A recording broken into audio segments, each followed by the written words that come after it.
Hello, Rebels. Welcome to the base. Steve Hilton here, joined today by Kristen Garcia-Dumont. And in a moment, we'll be joined by one of the leading candidates in the recall election. It's going to be a great conversation. Make sure you don't miss any of the great conversations we have here at California Rebel Base. Subscribe, please, at Apple, Spotify, YouTube, wherever you get your podcasts. Leave us a review. It really helps us get the word out. It's a crucial time. The recall is just days away now. And we need everyone's help to get the word out about the conversations we're having here and the changes we want to make to this great state. So without further ado, let's bring in our guest today. He's Kevin Faulconer. You know him. Previously mayor of San Diego, one of the leading candidates in the recall election. And it's wonderful to have you with us, Kevin.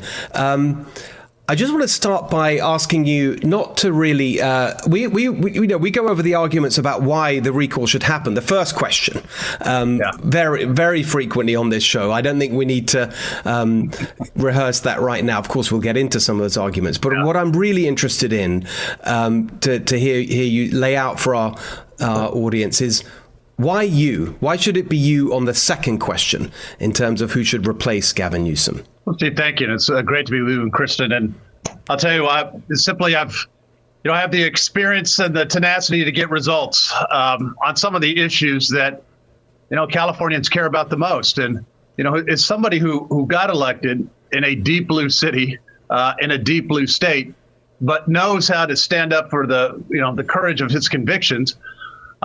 And what we were able to do in San Diego is the type of approach I'm going to take as governor, very directly. We were the only big city in California where we actually reduced homelessness. I did not allow 10 encampments on the sidewalks in San Diego.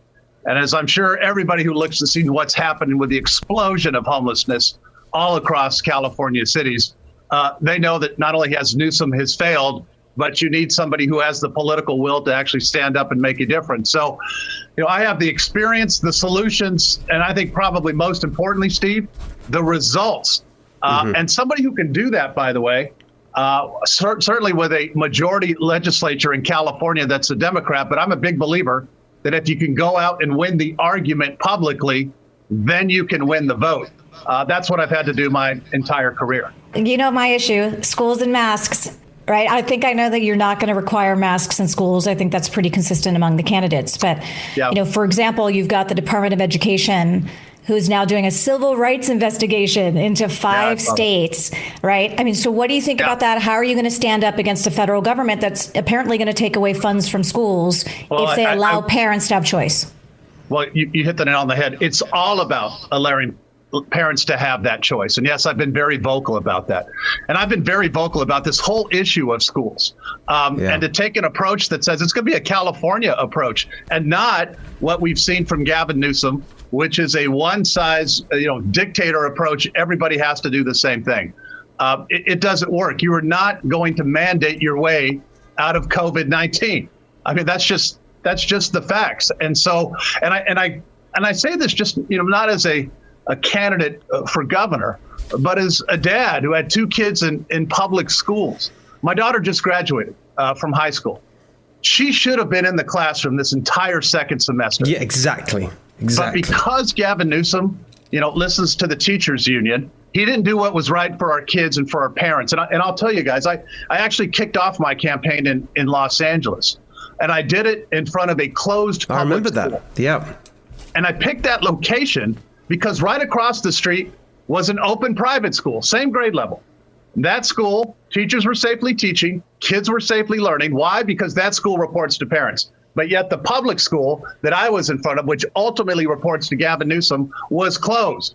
That's what I'm talking about, which is a leader who's going to stand up and do the right thing for our parents and our kids, and not the dogma that we've seen from Gavin Newsom and again, a one-size-fits-only approach. And what do you think, Kevin, I completely agree with that. And I really appreciate how strongly and forcefully you made that point. Where are you on the if you like the next level of that? So you've made clear that as the leader of the state, you will bring a common sense attitude to these questions in terms of how you therefore in the executive branch run the school system, and so much of it, as we know, is run from Sacramento. Where are you on the next level of power to parents, as it were, which is the real choice, the very aggressive choice strategy that you'll find in these ballot measures that are now in motion. For example, what do you think about the idea of actually taking all the money, all the state money, and putting it directly in parents' hands? Are you supportive of that ballot measure? I will tell you, Steve, I'm a huge supporter of giving parents the choice. More charter schools is the future in California. You have to give parental choice when it comes to education, and the dollars have to flow with it. Because if you don't, then you're not actually making the changes and the results that we need. You're never going to get the competition in our public schools that I think Californians should demand. Because look, our charter schools are working. And we know that even before this pandemic, our schools were failing in California.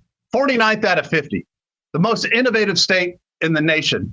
And yet, the governor and the legislature just allows this to continue year after year. If you want to keep doing the same thing, stick with the status quo and Gavin Newsom. If you actually want change and to get parents the help, the support, and the money that goes with it, we have to support that. It's interesting. A lot of people I talk to just say, why? Kristen, you have such a negative view on the governor, as if he's doing these things intentionally. He doesn't want to hurt kids. He doesn't want to close schools. He's just trying to appropriately respond to COVID. And I think people fail to see the connection between the money he's getting from these special interests in the unions and then the policies that he implements. But, what do you say to that? Maybe I mistake it. Well, you're right. And look, he's botched the basics. He's in over his head. And he makes these decisions, again, that are not based in reality. And the fact, again, that, our schools in California were the last to open in the country. How far did that put our kids behind, not just in the learning curve, of which we're seeing more and more evidence of that, but in the social mental health aspects of it as well? That's real, guys.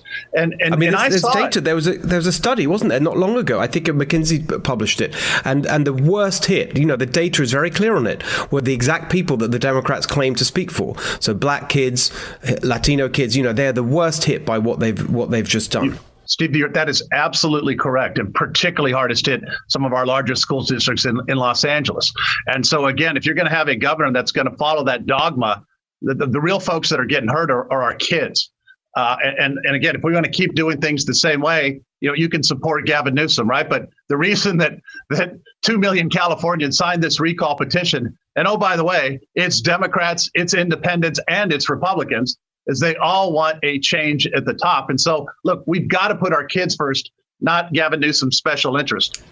So let's talk about a couple. I just wanted to get you on a couple of other issues, if I may, because I know we don't have too much time with you today. And I just want to get you on two issues where we had Larry Elder on the podcast. I'm going to ask you about him in a minute, but just on the issues first. On the other big ones that people are talking about right now, obviously the wildfires and homelessness, which you also mentioned. On both of those, we asked Larry Elder, what are you going to do about it? And he said, and his response was an emergency. I'm going to declare a statewide emergency on wildfires and on homelessness. What do you make of that? And what would your response be on those two big issues? Yeah, I have a lot of experience, again, back on homelessness, which is, one of the, if not the top issue in California. Again, we took dramatic action in San Diego. I completely changed what we were doing. So I said I did not allow tent encampments on the sidewalk. Why? Because we actually care about people. We care about people enough not to let them live and die in a tent in our public spaces, our freeway underpasses, overpasses, our parks. I made a significant change and difference. I created a shelter system. And the biggest thing that I did differently than any of my other colleagues as mayors is in California, I enforce the law. I've said every human being deserves a place to go, a place to shelter. But when we provide that, you have an obligation to use it. And so as people saw the change in San Diego, as they saw the tents coming down, as they knew that we were serious about helping people, number one, and enforcing our quality of life, number two, we saw those numbers come down. We saw people get help. We saw business owners supporting what we were doing. We saw folks, in houses, because look, nobody, has the right to put up a tent in front of your house or front of your business, use heroin and methamphetamine and think it's okay. Again, we took pretty dramatic action, and the only city in California where we not just reduced homelessness, but we reduced it by double digits. And so I'm going to take that exact same approach as governor, lead by example, and follow that same mantra of everybody has a right to shelter, but I will insist on an obligation to use it. And what we've seen on wildfires is, Gavin Newsom has lied to the public about what he did in terms of, he went out there and said he treated all these acres, which they didn't. He actually cut CAL FIRE's budget by $100 million last year. I'm going to put our state on a war footing, very simply. We are going to, and I am going to, by executive order, change the regulations that allows us to go in and do the fuel reduction and the brush management that have been on the books. But this governor won't do it, guys, because he's a captive of the far left who doesn't want anything to be done in our forest lands. And we see the results of that. We've had the most devastating statewide fires again this year, and the governor hasn't done anything to change that dynamic. And if you want to talk about, the climate, look at all the tons of air pollution that has been putting into our California air because these fires are burning, because Gavin Newsom did not take the steps to actually thin the forest and do what we needed to do. So again, I believe that this is common sense. I believe that you actually have to take action. But again, Newsom won't do it because he won't allow himself to make any changes in the activists on homelessness, and the same thing on the environmental movement for our forests. And we see the result in California. So look, I think that, that all makes a ton of sense. We've had experts on this show who've laid out the case there very powerfully. You've done it very powerfully on those issues, on education too. So I want to get a little bit to the politics now. Sitting there as someone when you entered the race, in fact, I think when you first announced, you were talking about an exploratory campaign before the recall campaign really got going. You were talking about an exploratory campaign for the 2022 regularly scheduled governor's race, and you're going to be in that. And then here comes the recall, and then suddenly you're the guy with all the experience, the very practical plans. I think you've laid them out very clearly. And then along comes Larry Elder, almost from nowhere, and seems to be kind of getting all the attention and, according to the polls, like way ahead of everyone else. Does that make you feel frustrated? No, look, what we're seeing in California is the vast majority of folks, even right now, because of this recall dynamics, haven't made up their mind yet. And I think one of the biggest reasons that we're getting traction across the state is because as folks get certainly to know me, get to know the aggressive steps that we took in San Diego, and somebody who can actually, build coalitions to win. And I think that's incredibly important because, again, in a deep blue state like California, you have to get Republican votes. You have to get independent votes. That's really the key. And even some percentage of Democrats. So I think one of the things that I offer, again, is somebody who has done it in our second largest city, and who's ready to step in on day one, because you have a very short turnaround time.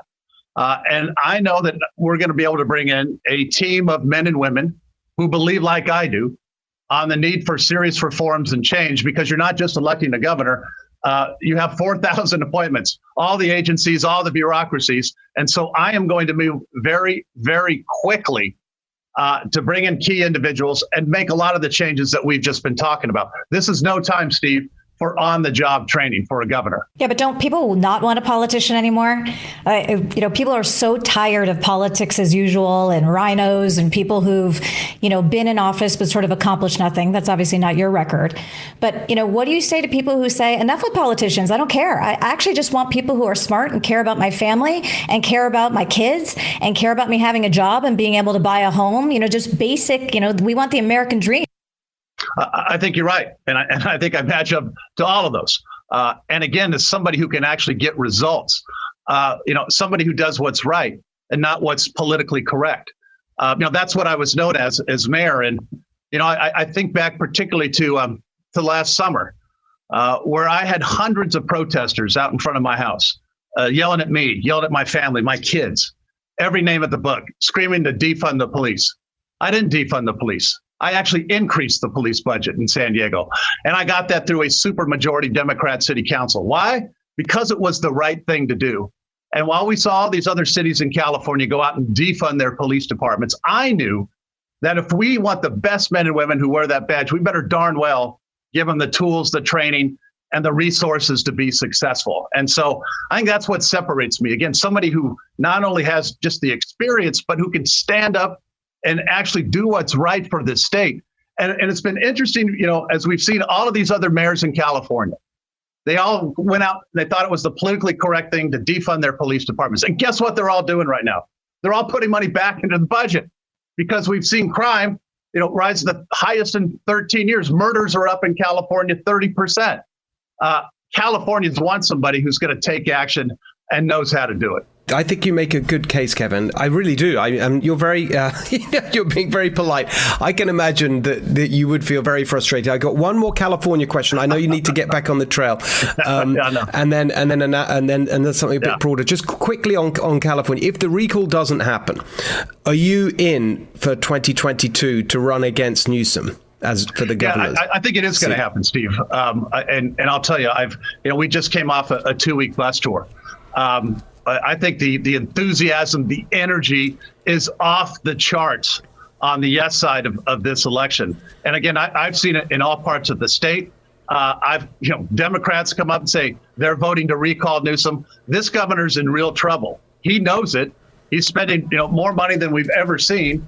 But, Steve, he can have all the ads that he wants of Elizabeth Warren. That's not going to save himself in California. So I think this is it. This next 2 weeks is when we're going to make that change. So last question, I promise.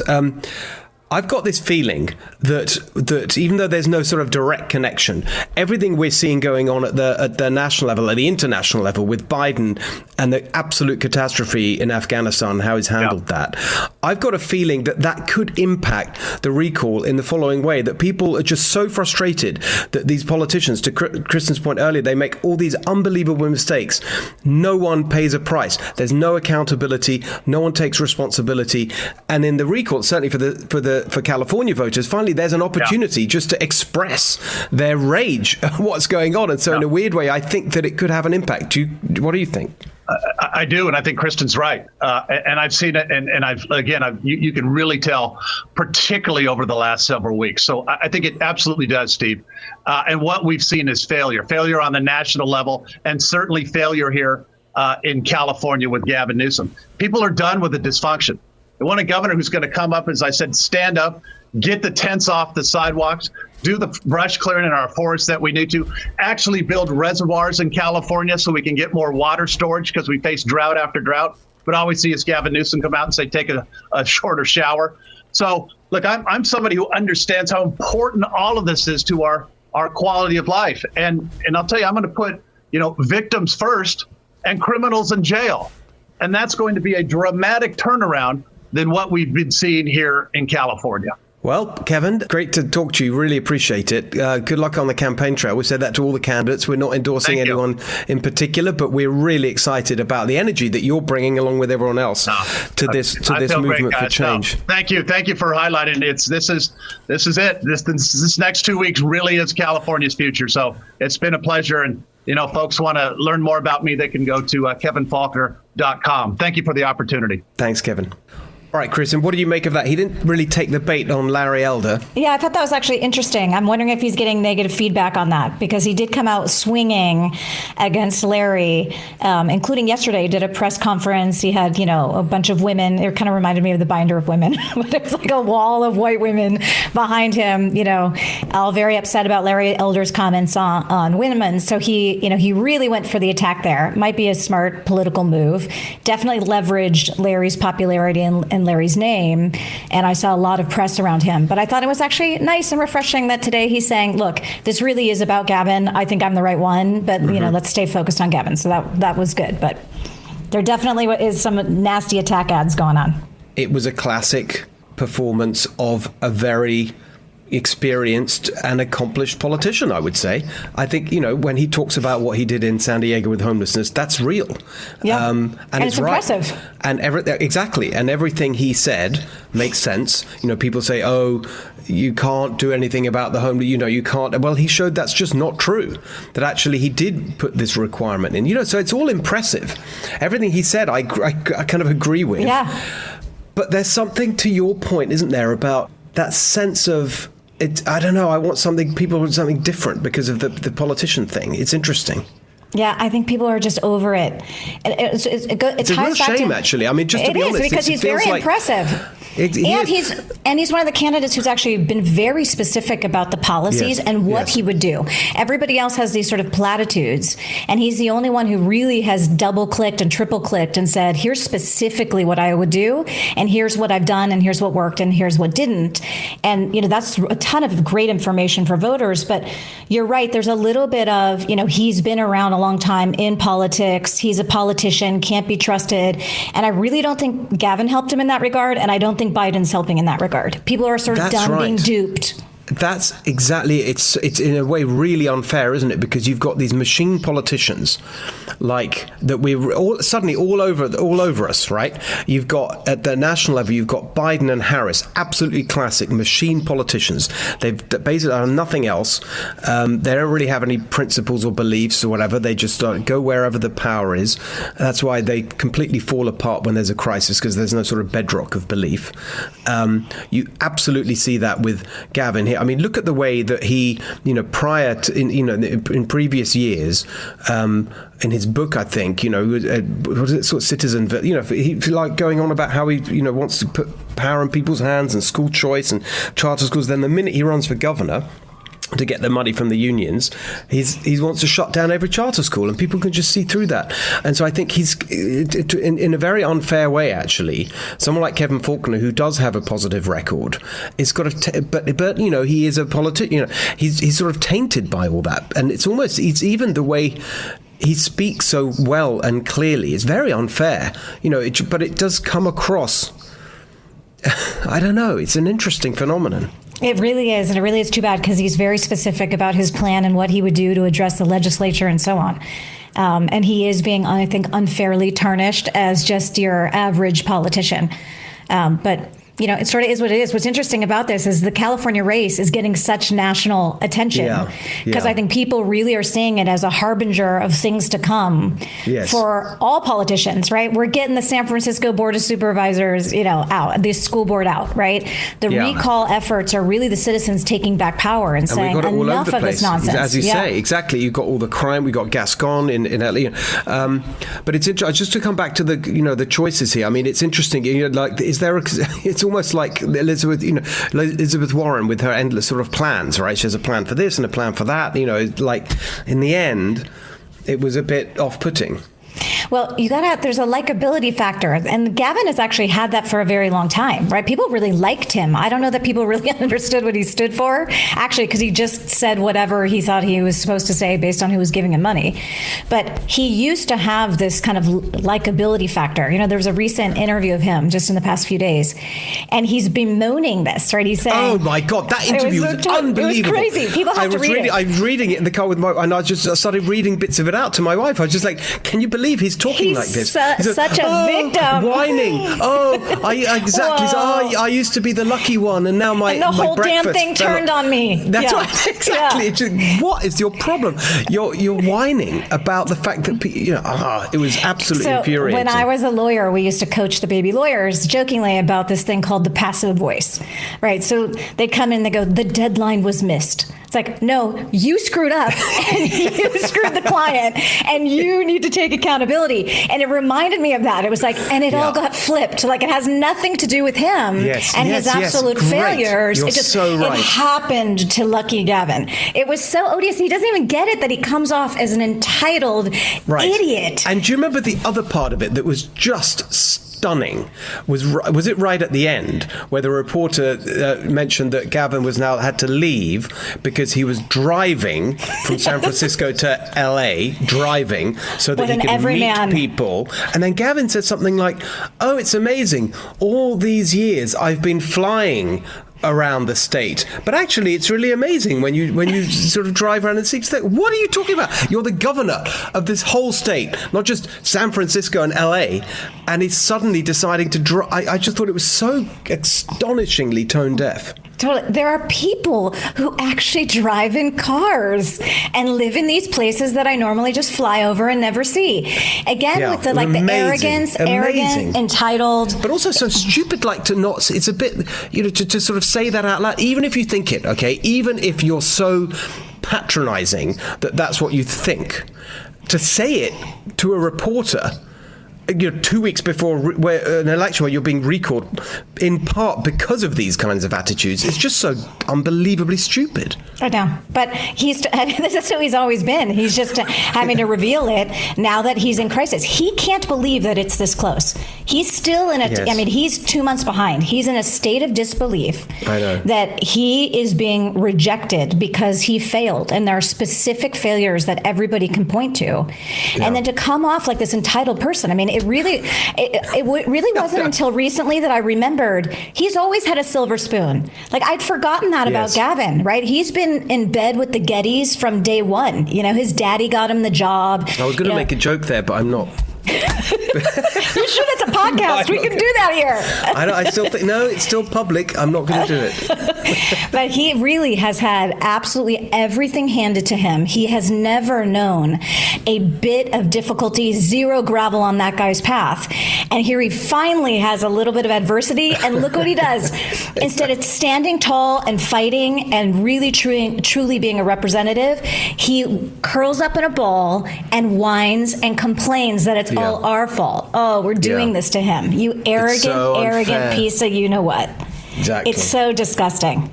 So he deserves to get thrown out. I think we've made that clear. And then the other thing I just wanted to reflect, just to sort of wrap it up for today, was just thinking about Kevin Faulconer, who we just heard. And then think about the other people the other candidates we've had on. We've still got a couple more to come. And we may see a couple of them again as well. But we've had Larry Elder, obviously, on the show, who was great, and Kevin Kiley a couple of times. Just those three. Look at I mean, I thought Larry was actually very, very, for someone who's not, he's, as he said, he's been a politician for a few weeks. Very clear, very, very measured in what he was saying, very... came off as someone who really, was on top of it and wasn't just some sort of gadfly that just sort of, zoomed into this election.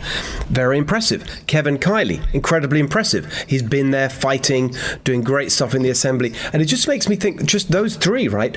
Actually really impressive Republican leaders. Very different, each of them. And you just think, actually, why have we been so supine and passive in this state and just said, oh, it's such a blue state, oh, they're going to be in power, one-party rule. No, we've got so many great people, actually, who are fighting and are ready to fight. And this recall sort of brought out that energy. And I think it's great. Whatever happens, literally whatever happens, it's giving me a lot of hope that over the years we can really make a change. Yeah, it's, people don't like to be on a losing team. And so I think as Californians, we just felt so defeated for so long, like just some nameless, faceless people we don't really know, elect these people that we don't agree with. And I think, really did start small. People in San Francisco starting to go after Chesa Boudin and saying this out of control crime can't stand, going after, these boards, these small school boards, saying you don't represent us. And a reminder that these people are supposed to represent our interests. And once it got momentum, and I do have to give us a little bit of credit, having shows like this that people can listen to and say, okay. It's all thanks to us. The recall, we did it. But people don't feel alone. People don't want to feel alone. They want to feel part of a movement, and the energy is great here. Exactly. And I just think that the word that, funnily enough, it just really captures why I, wanted to call the show, what I called it. When I was first thinking about it, my show on Fox is called The Next Revolution. That kind of idea of a people-driven populist revolution is something very close to my heart. I was thinking, well, that's what we need in California. That's how I got to California Rebel Base, all the rebels who want to kind of overthrow this one-party rule. And it just feels so right. That just feels like what's going on now. And, who knows if it's going to actually happen this time in a couple of weeks with the government. But there's much, we got to keep pushing, because it's not just the governor's position, it's all these other elected positions. It's the assembly, the legislature, the DAs, or as you say. And so the revolution is just getting started, as are we on this show. That's why I'm so excited about it. We're at the start of something really big. All right, let's leave it there for today. To that point, you've got to help us with this revolution. California Rebel Base needs your support. It's a people-powered revolution. We need you to get involved, spread the word. So make sure you subscribe on Apple, Spotify, YouTube, wherever you get your podcasts. Leave us a review. A very positive review, we hope. And then that helps all these algorithms that the evil big tech people use to put. I shouldn't say they're evil, otherwise they won't help us get the word out. The very wonderful big tech people who help us make this show possible. It really helps us get the word out. Make sure you subscribe and make sure you come back for the next episode of California Rebel Base.